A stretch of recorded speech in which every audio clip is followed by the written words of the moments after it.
Welcome back to Dark Nexus. Tonight, it's Act 2, Chapter 37.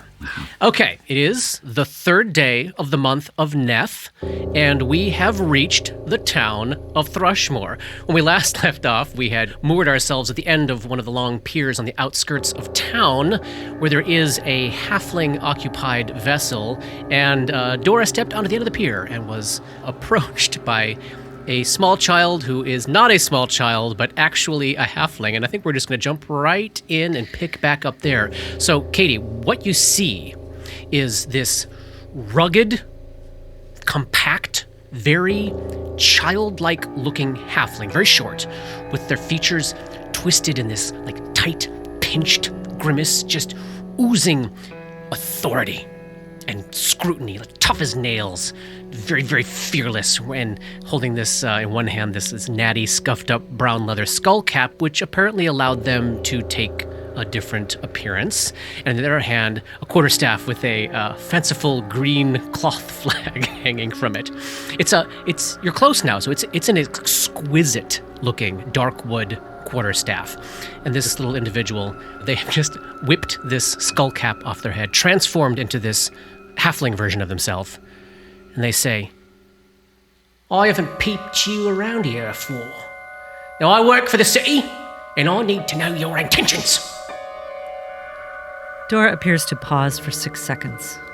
She summons the sound of a ringing bell in her mind and allows her curiosity to come forward and detect psychic significance as she looks upon the halfling before she speaks. They have a little leather satchel, like a haversack, a single strap hung over, and it's resting on their right hip. And just waves of warm light are pouring out of the front of this satchel. You'd probably pick up little hints here and there. The quarterstaff, light glow, it's important, but not super significant. The hat is clearly useful and interesting and a part of their life. But whatever's in this little haversack is extremely important. Dora lets that warmth flow over her and infuse her. She says, "No, you wouldn't have seen me. I'm a survivor of something very bad that happened on an island in Lincoln Carthen." I need to know the name of said island. Briarstone Island. You don't even see a tiny tidbit of recognition pass across their face. Okay. Which, the island is close enough. This would probably tell you right away this is not from around here. Yeah, not from around here. And maybe not hearing rumors that something terrible must be happening on Briarstone Island. Maybe so. Okay. Question? Yeah.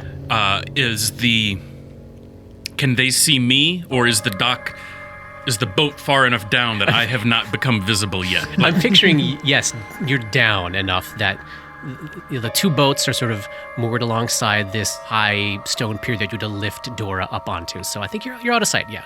But close enough that I heard that exchange. Could I tell that there's no recognition of Briarstone, but I heard them say they work for the city. Yeah. And also, to be clear, this ain't a city. Right. Yeah. Well, but this is Thrushmoor. This is Thrushmoor. So I'm gonna, They're not going to recognize you. No, but I'm gonna rip the Band-Aid off and see, just in case. So Grip's gonna just push himself up onto the dock.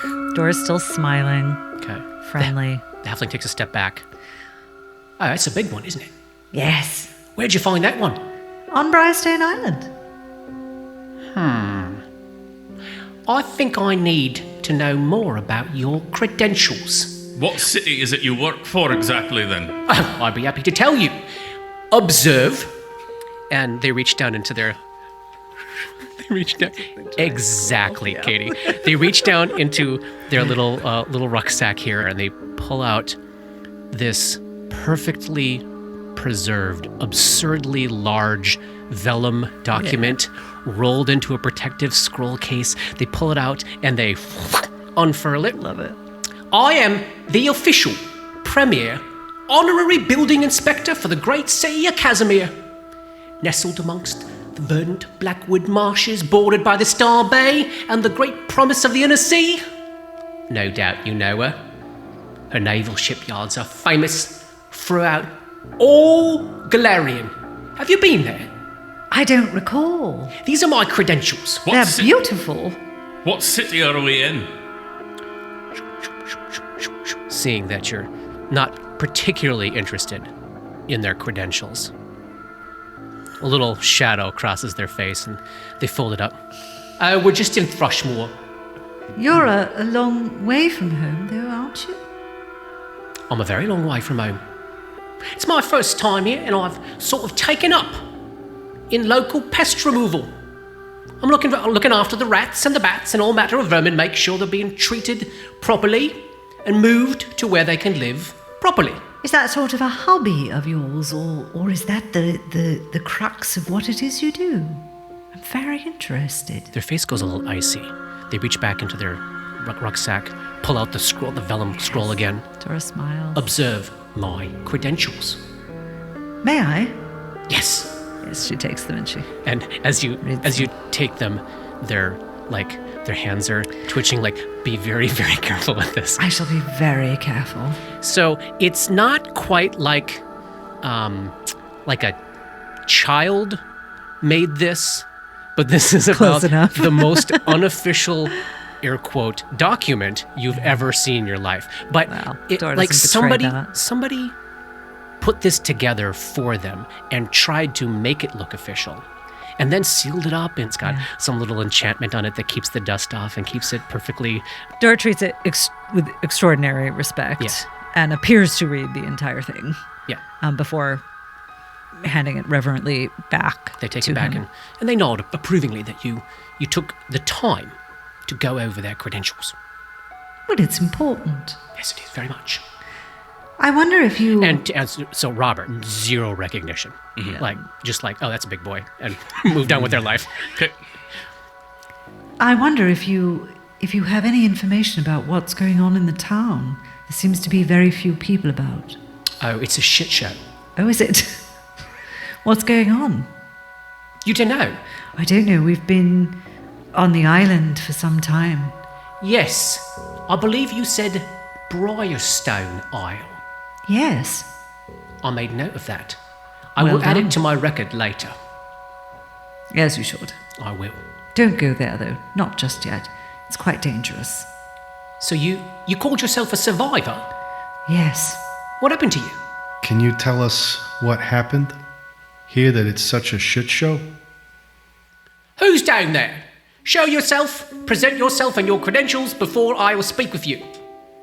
And Roni climbs up onto the dock. Okay. No recognition from them. And he ambles over and he reaches into the handy haversack. And let's see, what can I pull out? That would You've got a lot of stuff. I know. Let's see, what would be something that would be pretty good? Oh, he is going to pull out the Sleepless Agency card. Okay. This is the card for the Sleepless Agency, which is the detective agency. It's Cassadia Rent's founder on it. You hand that over to them? I do. Yeah. And I'm going to, before I do that as a move action, I'm going to try to convince them that it's my card and my credentials as a part of the Sleepless Detective Agency. Right. So look at that ability and tell me what the DC on that is again. It's a 20. DC 20? DC 20. It's a bluff check? It is a bluff check. Okay. Roll that up for me. All right, let's see what happens. I haven't done this in a while. Oh. I am going to spend an action point. Oh my god. Right. And we'll see what happens. Into the shame. On this? Into the shame. Really? Yep. He's filled with so much shame. And I'm going to spend an inspiration point. Oh my god. Just made it. I really 20. think my diplomacy was going to work. So they're swept up in your very convincing... Yeah, how do? You basically use words to convince them. No, I don't even use... I just literally go, Here's my credentials. Here's my credentials. And I just flash it. Oh my God. So it's kind of like the doctor, right? You just show them a thing and they believe it. Okay, great. You know Lady Sleepless then? I just kind of give him the eye. Yeah.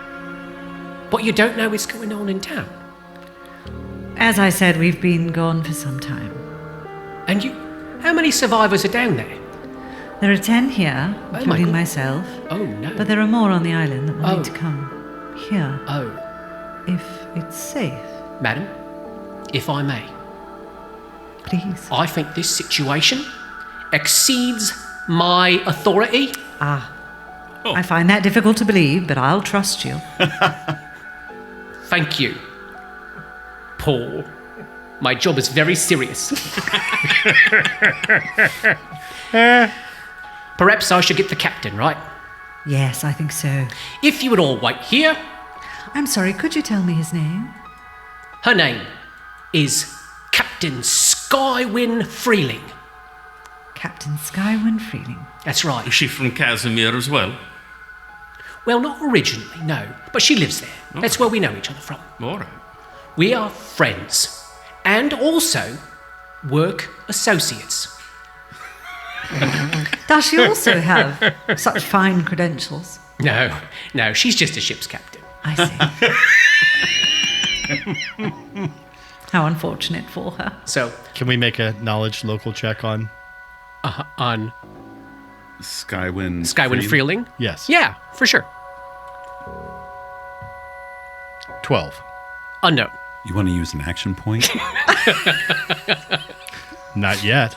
So, they leave you there at the end of the pier, and they march very seriously back down to the ship. And they have a conversation with some of the halflings there. There's some back and forth. And maybe at this point you can get all of the folks that are in the rowboat up onto the pier, sort of waiting. And then you do see this very dashing halfling leap from the rail of the ship, like through the air, kind of a tumble, land on the pier. Oh. And escorted by 2 halfling men with crossbows, you see this very fit, muscular, middle-aged woman, about 3 feet tall. She looks and carries herself like a professional gymnast. She's a coiled spring. Her skin is a dark tawny color. Her very large eyes are deep, watery blue. And she's got this pale auburn hair, kind of a curly mass and a messy bun at the back of her head. She wears a very fine mithril shirt over kind of utilitarian brown tunic and leggings, and she has a gleaming rapier in one hand and a steel buckler on her other arm. And I have art. And her name again is? Skywin Freeling, and this will be... You have art? A little easier to remember because I got... It's not Paul's backup character then? I got a portrait. You never know. Hey, let's do that. Paul, what is your backup character's name? And did we just spend the first half of the episode talking to them? Well, you met Dabwick. My name's Dabwick, and these are my credentials, and I'm quite pleased to meet you. I hope that I can join you on your travels, eventually, maybe, perhaps. Should nothing happen to you, of course. And here is art for... I'm absolutely stunned. Here's art for Captain Freeling. Oh. Well, she's fetching. She's quite fetching. She's my friend and my work associate. Very fine, very fine. Look of her. Oh. So, she comes down the dock, she marches up to you. Oi, Captain Skywin Freeling of the Sellen Starling at your service. Who might you be? My name is Dora.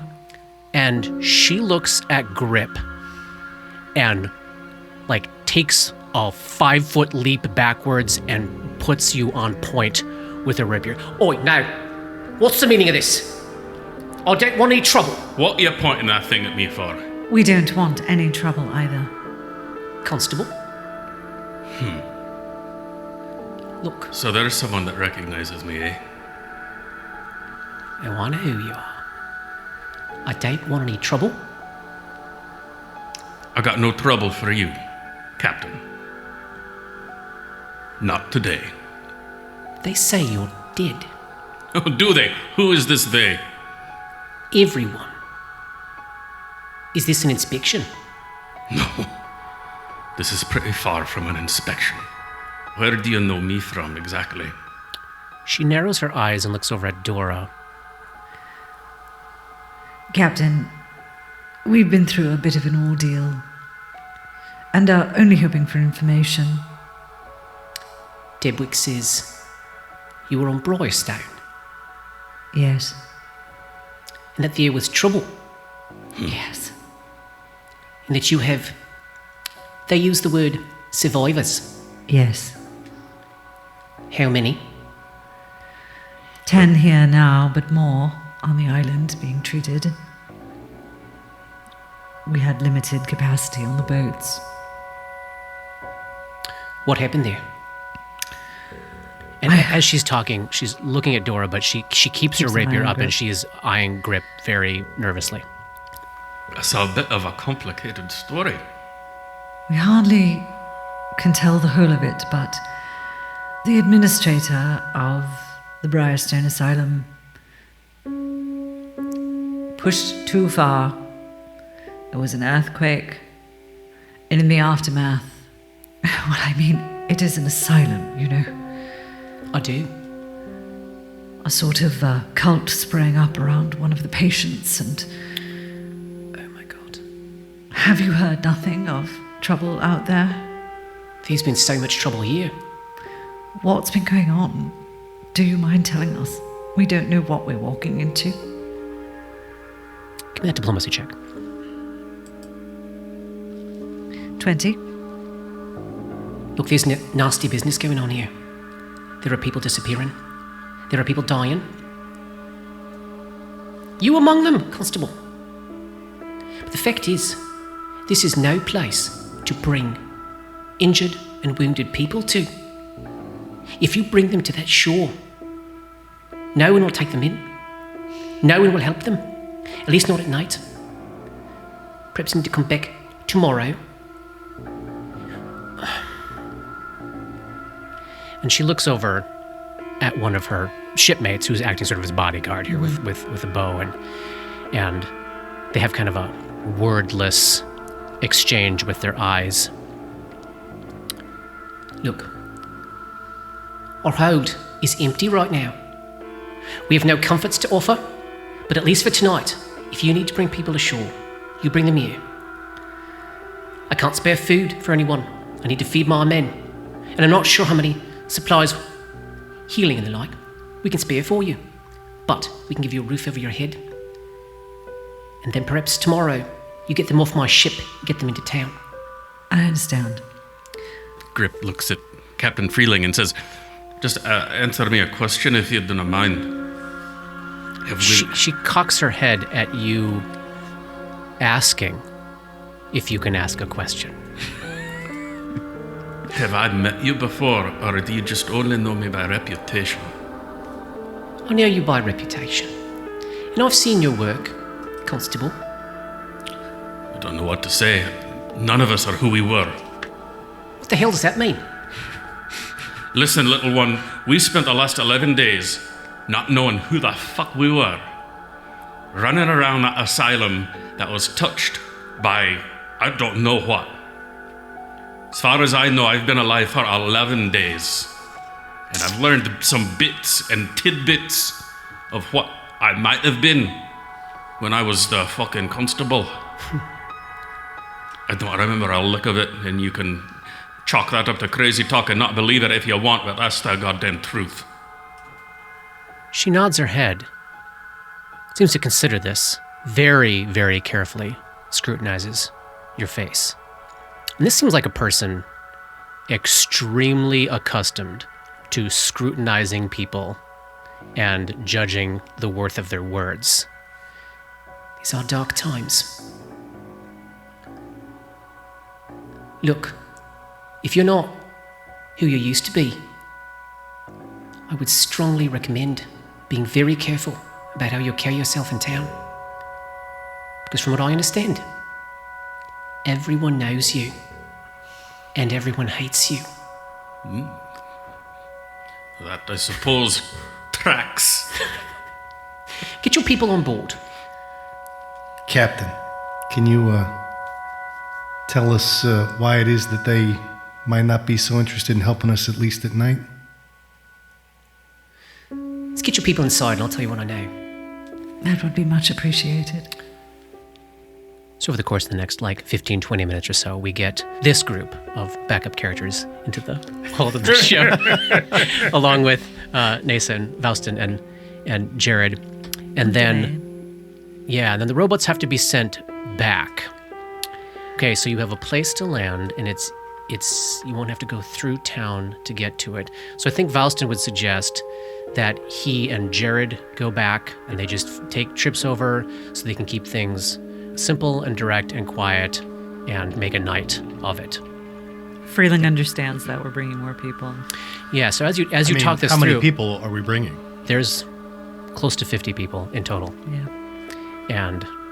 is it better? Well, the asylum is falling apart. That's sort of the emergency thing, and who knows what it remains. Yeah. Right. From the portals. And there's stuff barely like that. any So, food left. Yeah, so and there's they're no gonna have to get, structure or society. they can't anymore. hang there. Right. No. And there's, it's not an entirely barren rock, but it's pretty close to a barren rock with some grassy knolls on the north and south of the asylum. So it's not like they can hunt and gather for provisions out there. They have to go somewhere. This is the closest place to at least land and move on from. Plus, there's a crack in the earth with direct access to a giant Dora's something not thinking about that. lives underneath. Yeah. Also, we need to factor into our plans when the sun comes up, and maybe we can go into town as feeding and caring for all of these people. Yeah. After we also get some rest. Yeah. Obviously, yes, but these people are our responsibility. Does everybody agree with that? That's the sound I thought I would Even hear. if it's getting them to a point of passing the responsibility off to someone others. Loic can't go out and find his own medicine or feed himself. I Nor think can we the have kids. to allow the society to sort of find its own equilibrium without us. I mean, we definitely can make the bridge, but we don't know what we're walking into. I mean, I agree. We got to get them to a safe, at least some kind of stability. But after that, they got to leave them on their own. Would we know of another place like Briarstone that is anywhere nearby? Is there anything like that? No. There is further inland, but that would require somehow rowing upstream a very large river quite a long ways. That's usually traveled by a highway, like by a road. And that there are other smaller villages further down the coast, but again, get this Transylvania, New England idea in your head of there is a pocket of civilization and then just whole wilderness lot of and then a pocket of civilization. And this is kind of, at least in the region that you're at right now. On the other side of the lake, so kind of digging through some of Roni's memories, the other side of the lake where the capital Caliphus is where to use the word metropolitan for this country is not perfectly accurate, but it's there are more towns closer together on that side because the shoreline is less rough, less dangerous, less cliffy. This is just one of those it's an isolated place.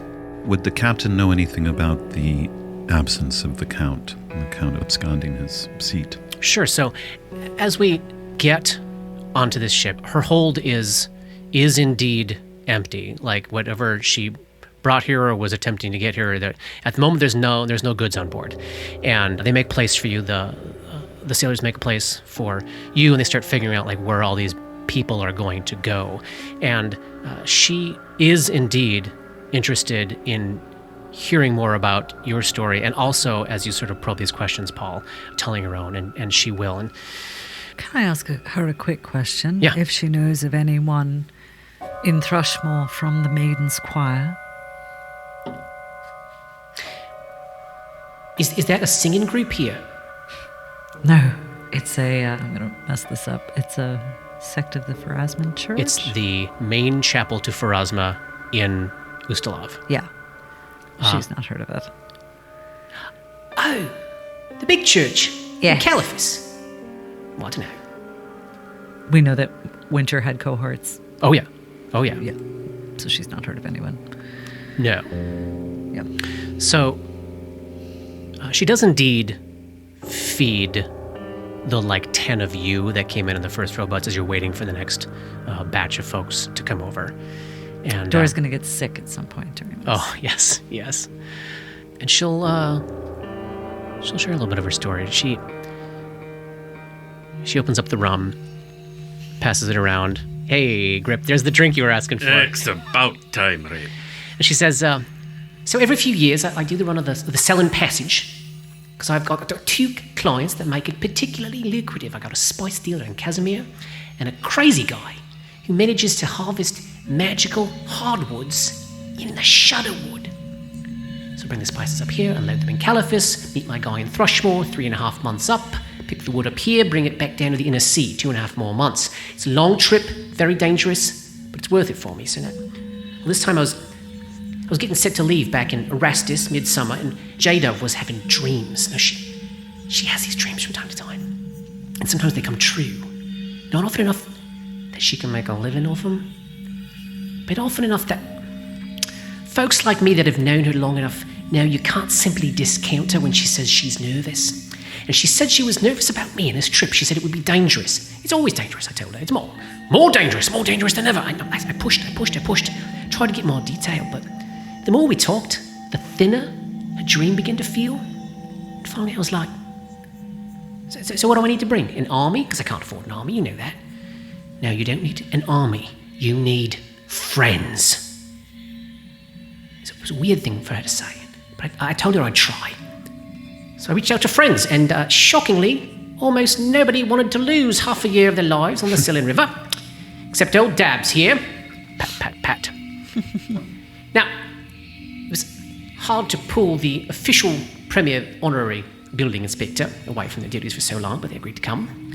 And the trip was quiet. It was weirdly quiet, actually. No trouble in the south, no trouble with pirates on the lake, no difficulties in Caliphus, nothing until we got here. We got here 4 days ago, and there was no sign of my guy, and the town was freaked out. Doors locked, everyone shuffling through the streets in a super hurry. Everyone was weirdly quiet at the fish market. Nobody would talk to me.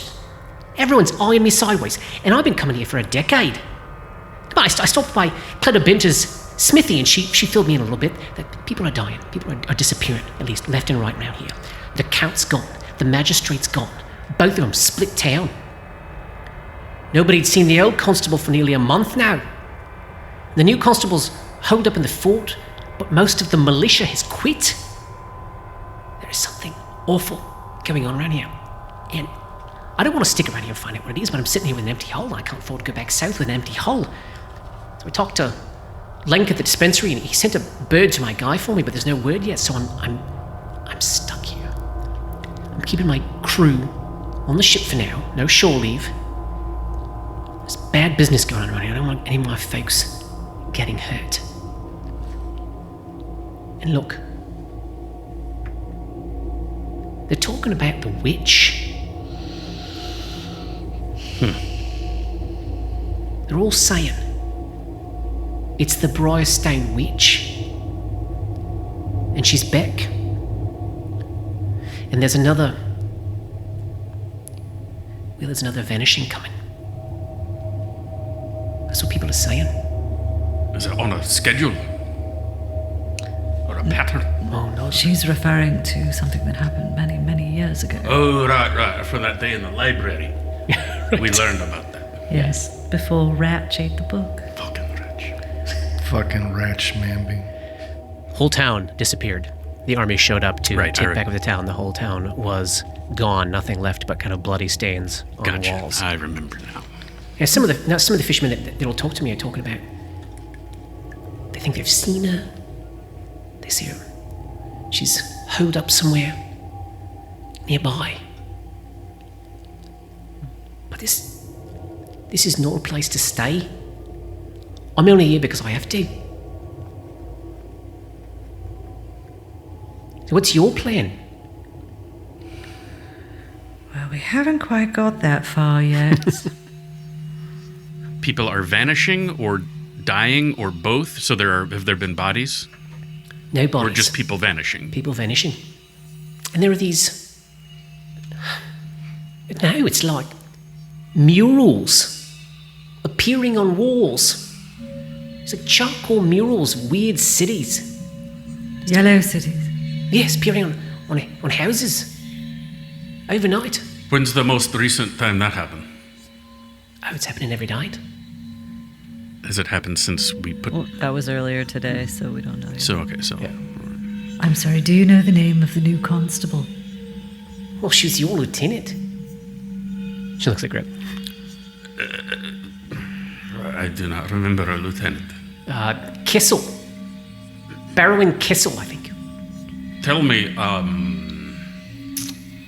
what kind of a lieutenant was she to me? Do you know? Was she... of my ilk, I guess I'm trying to find out. My sense was perhaps no, but she's not helping with anything. She's locked herself up in the fort. During the day, what is it like in town? They're out and about? Are the markets open? Is it... Fitfully. People are moving here and there. People have got to go about their livelihoods, but it's very quiet and people are moving quickly and not talking to each other.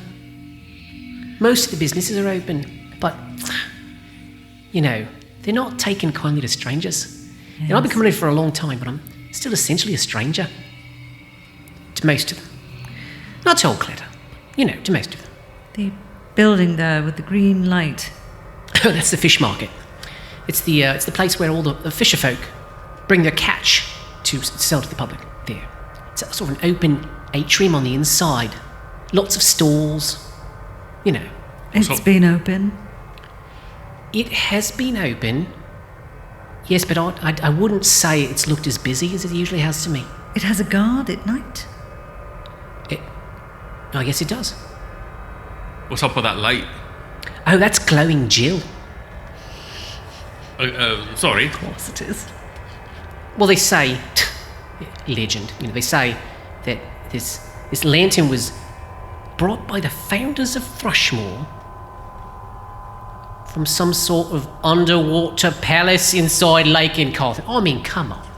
It's silly. It's just an enchanted lantern. All right, I'm likely to believe about anything anyone tells me anymore after what we've just fucking been through, so don't try to tell me what's silly and what's not, right? Fair enough. He's got a point. Are there any theories of what's happening?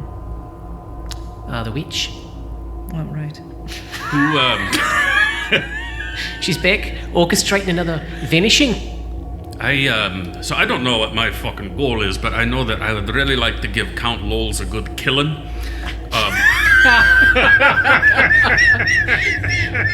Skywin probably nods appreciatively. Yeah, she'd appreciate that.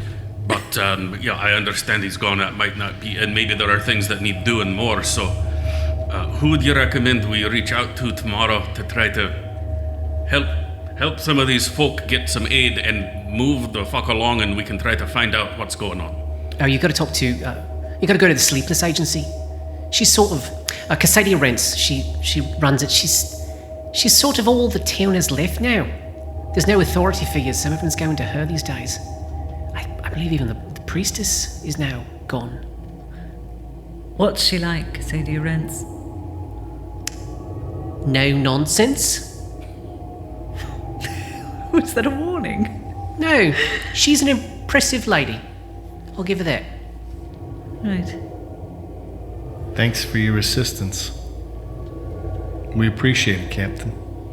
After 4 days of this, sitting here doing nothing except being scared, it feels all right to actually be helping some people for once. I mean, who am I kidding? I'm going to feed your people. Just don't muck up my ship. All right? I wouldn't dare, but you should know some of them are troubled. It wasn't a sign on that floor. Right. Well, but there are plenty of people who can help see to them. everyone has their struggles. I understand. Did you see, in the last few days, any fog? There's always fog coming off the lake. Specific fog, strange fog, yellow. Specific strange yellow fog, no. They said there was an earthquake or something, but we haven't seen Yes, There's a couple. there was. it. Yeah, they felt it here. Doris' Was it- eyes was go it dark afterlife? for a moment. Yes. Yes.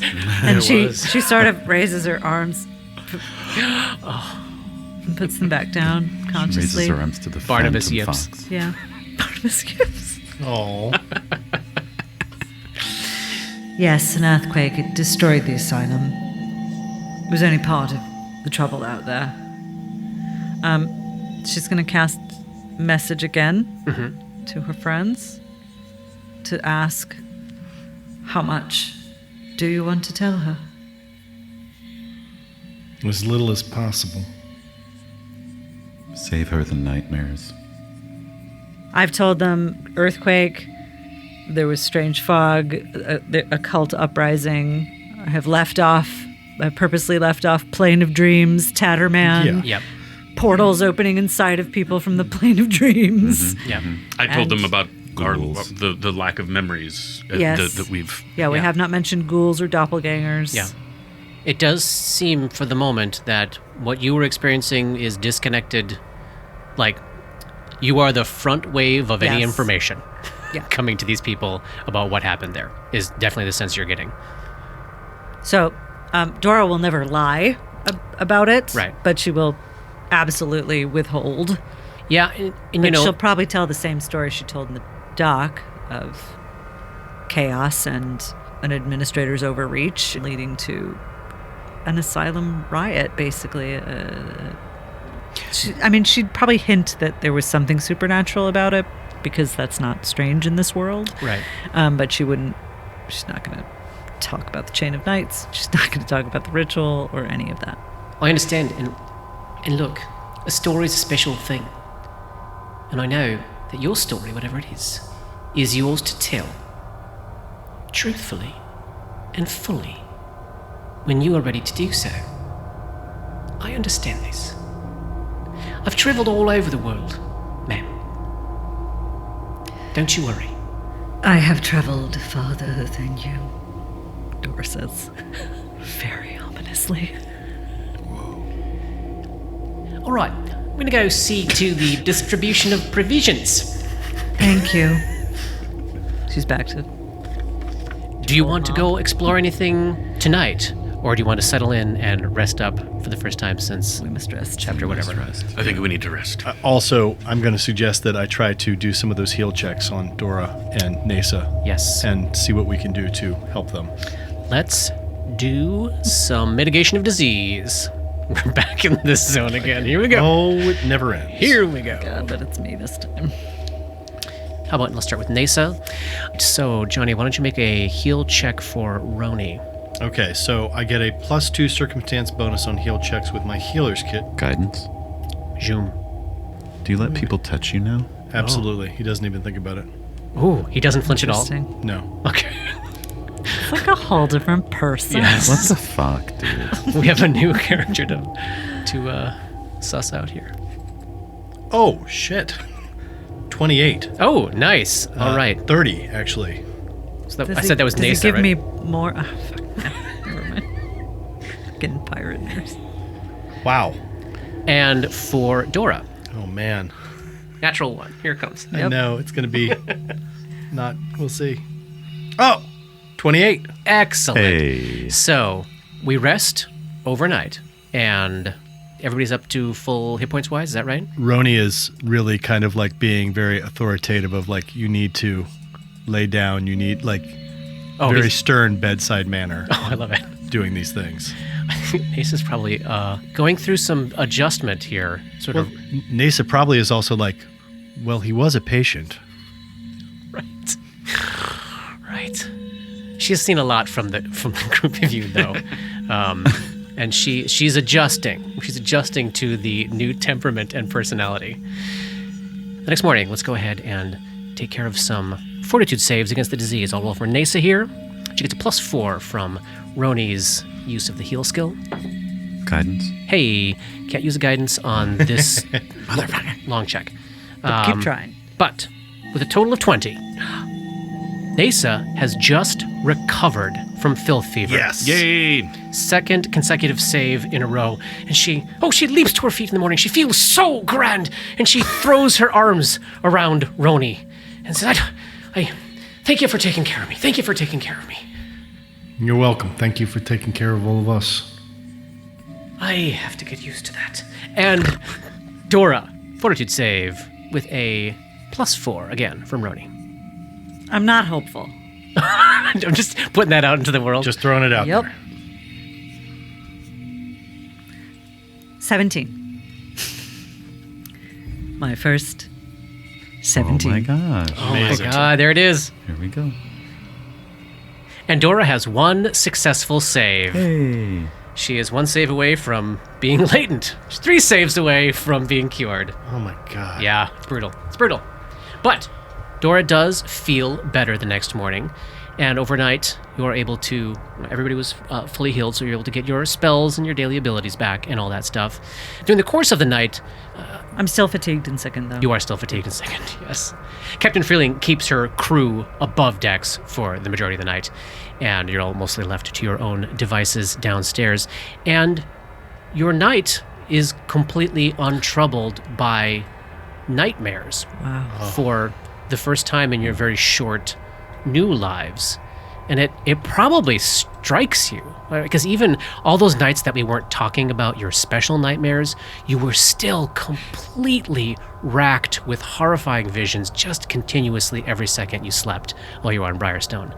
And I doubt very much that you had pleasant dreams this night, but you were not troubled by nightmares.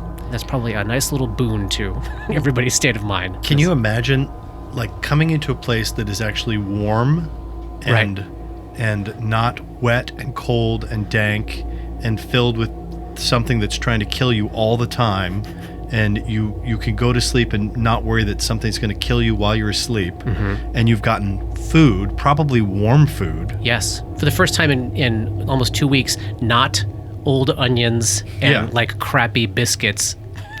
I mean, And the smell Oh of my God. corpses and blood. although and we all viscera. still have to stink so badly. For sure. Let me share with you, now that as you get up the next morning and walk out onto the deck of the Sellen Starling and look at Thrushmoor for the first time, let me bring you to a map here. Here we go. Whoa.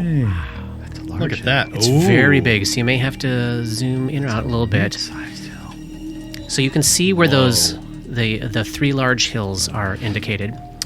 And over on the west side of the map there, I just labeled the Sellen Starling. That's where you're standing. Everybody see that? Yep. And I'm going to reveal, because you can now see it very easily by day, the standing stone on top of the hill overlooking the ship that you're on.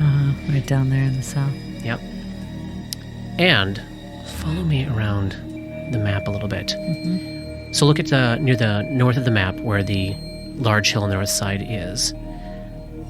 Oh, Atop that large hill, the name just popped up. they've just popped up Iris Hill, which is the name of the Lowell's family estate. Sort of anybody on the ship could identify that for you as you see it. And it looks very weird from down in the harbor because this giant compound seems to be surrounded by an impenetrable 20-foot tall, you'd guess, hedge wall that seems clearly magical in origin. And above it, you see the tops of poking spires of the estate inside. Atop the mid-sized hill, you see a 2-story fortress. I just put on the map there, Fort Halecourse. That is where the militia is based out of. It's where apparently the new constable, Berwin Kessel, is holed up with the remaining militia folk. Atop the other large hill, so in the center of town, you can easily see another large yellow standing stone. You're seeing them from a distance, but they are clearly visible. And you sort of get the layout of what the town looks like. As you picture this town, picture Tudor architecture. So half beam, daub and wattle architecture mixed with extreme Gothic. So everything is, instead of brown and white or black and white, is like brown and gray with these absurdly tall, steepled peaks on all of the roofs. And the buildings are, it's sort of mostly 2 stories tall, whether they actually have 2 functional stories in them. That may be different from building to building. But it's very dark, Gothic looking. There's a cluster of buildings right in the center of town there, sort of around the fish market building. This is where you were seeing the green lights. Yeah, you see that there? Where were the blue lights? Yes, where were the blue lights? Blue lights were coming down from Iris Hill. Yeah. Just down that windy road. Yes. So you can sort of see. This is an amazing map. Yeah. So you can see, I'm going to do a thread of pings here to sort of indicate what's clearly kind of a main road that runs along the shore. So follow me here for a sec. Boop. Boop. Boop. Running west to east. Boop. You see that? Past the fish market. Yeah, exactly. Down The base here, of the Lurch Hill. down all the way out The bridge. across some of these islands out to the far east side of town. Okay. So there is this large hill with one of these standing stones very close to you, and you'd have to pass by it to head into town. So if you wanted to investigate that, that is certainly an option. As you look out into town, you do definitely see some people moving around, but they're moving quickly, and they're moving not furtively necessarily, but as They're furtive about as- their business. They're about not their business. Wasting time. Exactly. And everything looks very dark and quiet up atop Iris Hill, and everything looks pretty still up on Fort Hill course. Ooh, I have one more piece of art to share with you from the book. This is a look at Thrushmoor. Not from exactly where you are, but pretty close. Nice. As advertised. Yeah. So you can see Fort Hill course looming up on the right there, and Iris Hill looming up. The steep thatched houses. Yeah. Yeah. So many points. So many points. Why are there so many points? So many points. Boy, I guess Iris Hill is technically one of the buildings is 3 stories tall. Okay, I think you can probably see the very top of this mansion over this supernatural, gigantic hedgerow surrounding it. Dora, this is Can't the stop mansion staring at you it. have been picturing in your mind most of the time that you cast spells. Yeah. This is This is what mansion? The Iris Hill. Iris Hill. Oh, Iris Hill. Okay. This is home, is what you feel psychically when you look at it. Gross. Do we all feel some of that, like... No, I mean, so Recognition? Dora has these weird flashes of imagery that she has Right. to create in order to cast her spells, Right. and she thought, drawing them out of nothing, but of course she has not been. And so she has access to some different imagery than the rest of you have had access to, and this is her seeing that building for the first time. Mummy's home. Mummy's home. Mummy's home. What's the plan for today? Standing Stone. Want to check out the Standing Stone? Yeah. Start there. Okay. Yes. So you make your way off the ship, and probably, there's probably still in the early hours of the morning, some of this ferrying over is still wrapping up. Yeah. There's a lot of people, but that activity is probably being finished up right now, and Captain Freeling is seeing to all these people being moved onto her ship. And you do note the next morning, there is not like okay, so now get the hell out of here. Yeah. It's so clear that all of these people are sick, malnourished, and you do see her heart go out to them. And there's not a lot she can do for everybody, but this whole business about one night get off my ship, it doesn't Not seem true. it doesn't seem as though that's where her heart actually is. Still, I think we This should is a- compensate her somehow. This is a question I have in terms of people injured and stuff. How many people are injured? Are those things that we can actually take care of before we do anything? Say we leave 9 in the morning, that last sort of hour of the morning, you can be using the heal skill to go around and look at folks and do some long-term care and help direct folks like Nasa, like Tolman, who have skill with healing and tending to people, direct them how to take care of folks. That's absolutely something you can use some time in the morning to do. It feels like a refugee situation. Yeah. Yes, yeah. How much would it cost to get food for everybody? I don't know off the top of my head. You might have to go to the fish market and... Or we could entrust the captain to manage it if we have things like the Pearl of Power to offer her, depending on what trade is like here right now. Right. But if we have things like that we can give her, I think it would be good to leave the administration of caring for all these people to the captain and people like Nesa and Mira and those who have already been and are comfortable in that position rather than us doing it. Yeah, I would just like to second that. Let's steer into Delegating that responsibility. And that certainly seems like something, if you talk with her about, you've got resources that you need to figure out how valuable they are, but you will make it worth her while to see to these people. Yeah.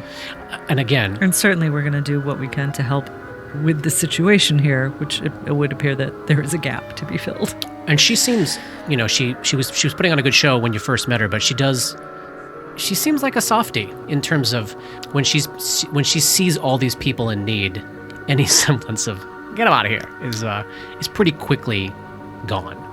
So we head off the ship after this conversation with Captain Freeling and down to the end of the pier and onto that road. You can see it on your map now. There's this road, it's a little empty part of town there going through little copse of trees. And then there's this large looming hill.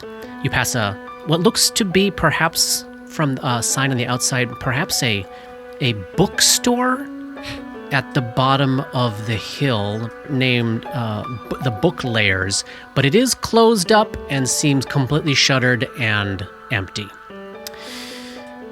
Past that, you head up the hill, walk past a few more small houses, and climb up the top of this grassy hill on this island just off the shore of Thrushmore. And you approach, for the first time, one of the Star Steely.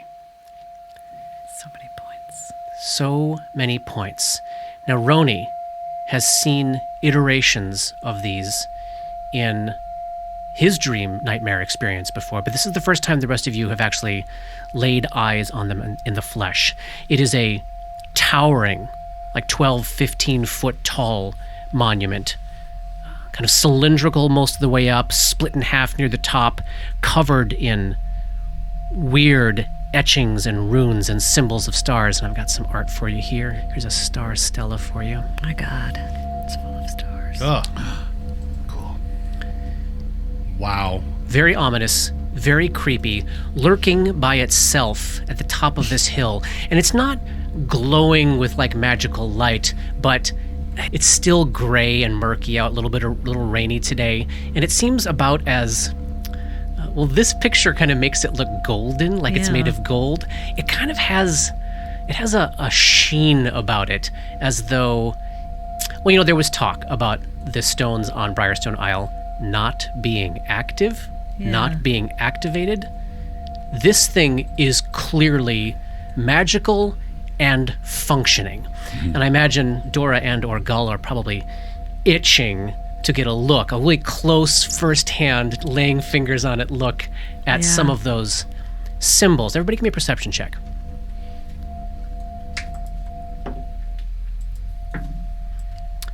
Grip. 17. Dora. 23.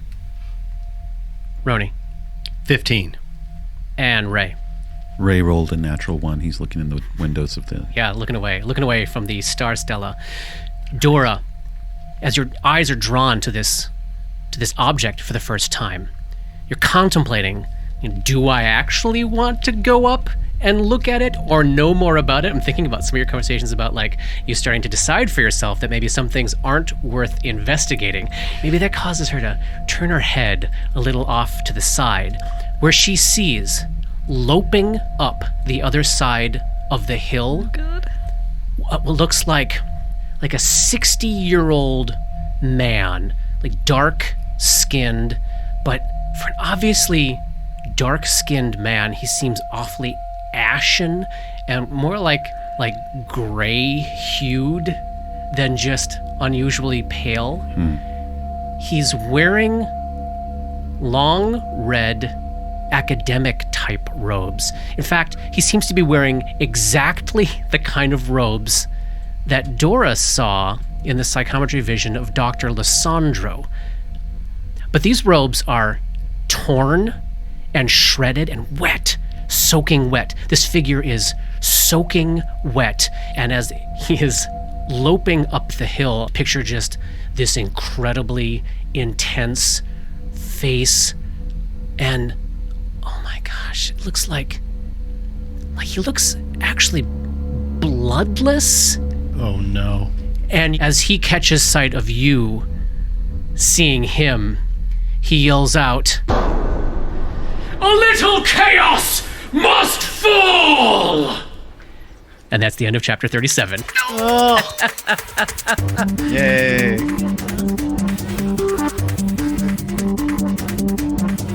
Dark Nexus is a creation of Plug and Hum Productions. This podcast uses trademarks and or copyrights owned by Paizo Incorporated, which are used under Paizo's community use policy. We are expressly prohibited from charging you to use or access this content. This podcast is not published, endorsed, or specifically approved by Paizo Inc. For more information about Paizo's community use policy, please visit paizo.com/communityuse. And for more information about Paizo and Paizo products, please visit paizo.com. That's PAIZO.com. Dark Nexus uses music and soundscapes by Sirenscape. Check them out at sirenscape.com. That's SYRINSCAPE.com. Opening and closing themes, along with additional music, composed by Rob Kauzlaric. Artwork for Dark Nexus is by Matt Wahlquist. Special thanks to Toy, without whose generosity this project would not have been possible. And thanks to DMCP, Richard and Ari, Paul and Shannon, Chris, Scotty, Jason, Jess, Joe, Chelsea, Matt, Dave, Darren, and everyone we've gamed with over the years for all the memories and inspiration. WTPK. Oh. Brilliant. Love it. Tag, That was season good. 2 tag.